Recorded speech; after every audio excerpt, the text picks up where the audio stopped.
And a very good Tuesday morning to you. It is February 7th, 2017, and it is time for our Alaskan News, brought to you by Inland Petro Service, Inc. at 451-1905. That's 451-1905. If you're an Alaskan business, you know the importance of lighting and signage. From the installation of new signs to maintenance on existing signs, LED or neon, from canopies to parking lot lighting, or if you just need to have a banner installed, Inland Petro Service is the way to go. With over 25 years of experience in Fairbanks, they'll be able to help you with all of your needs. It's not just Fairbanks. That's right. From Bettles to McCarthy, Northway to Beaver Creek, there's no place too far. Inland Petro Service knows Alaska. Give them a call at 907-451-1905 or visit their website at inlandpetroservice.com. And now I'll look at some of our Alaska headlines for this Tuesday morning. There was a massive snowstorm in the Portland and Seattle area that forced Alaska Airlines to cancel dozens of flights. Now, of course, snowstorms being nothing new to Alaskans, sometimes the Seattle area gets quite a bit. And actually, they're looking at over a foot in some areas. Former Yukon Quest Hugh Neff is still at the front of the pack in the Yukon Quest. In fact, all of the top 5 are former champions, stacking those standings early. The Alaska legislature apparently funded lame duck trips to Las Vegas and Quebec, among others. These are people who have already been voted out of office or have decided that they were retiring, taking at least one, maybe more, last trip on the taxpayer's dime to go to places like Las Vegas. University of Alaska Jim Johnson is facing a no-confidence vote from the Alaska faculty in Fairbanks because of his decision to move the education department down to Juneau. And that Johnson is teaming up with another Johnson, the top 2 education officials uniting to try to strengthen education in Alaska. This also ties into a story about the unacceptably high rates of remedial classes that university students are having to take just to get into their entry-level courses.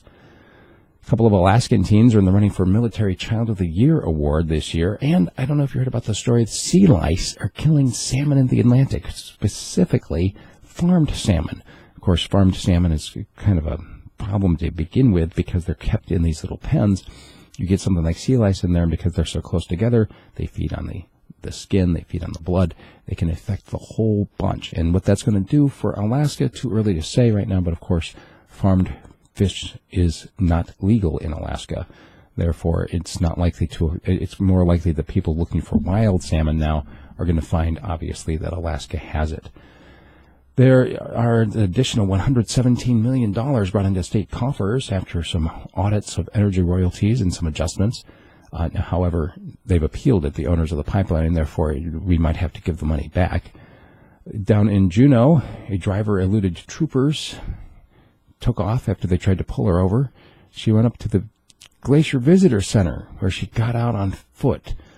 And not surprisingly, she was arrested shortly thereafter. Utqiagvik, formerly known as Barrow, apparently is not going to send the name change back for a second vote. The city council voting, nope, we're just going to keep it Utqiagvik. The people have spoken, and that is our new name. Also, the Canadian bison have been reintroduced for the first time in decades, possibly 100 years. They actually now have some Canada bison ready to go back into the largest national park there. Because of the increased Arctic activity that we're seeing, it has piqued the interest of lower 48 National Guard, and a number of states came up here, that is, leaders from the National Guard came up here to Alaska to discuss coordination and for more training. And this time they're not focusing so much on the military aspect of it in terms of defense or warfare, but more on search and rescue and some of the things like that. They didn't talk at all about the Russian involvement in the Arctic or any of the other buildup issues. If you do want to know about the Defense Department's new Arctic strategy, that's been released, and Alaska Dispatch News has some links for you there.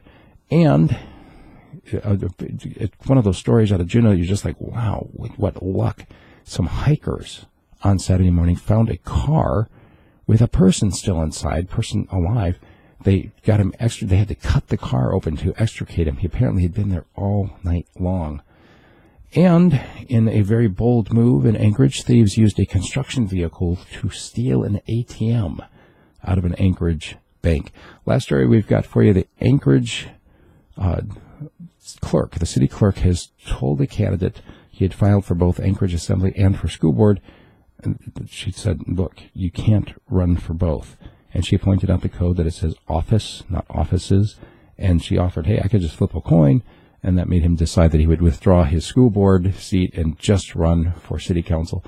Wouldn't it be fun if you had somebody sitting on both the school board and the city council at the same time?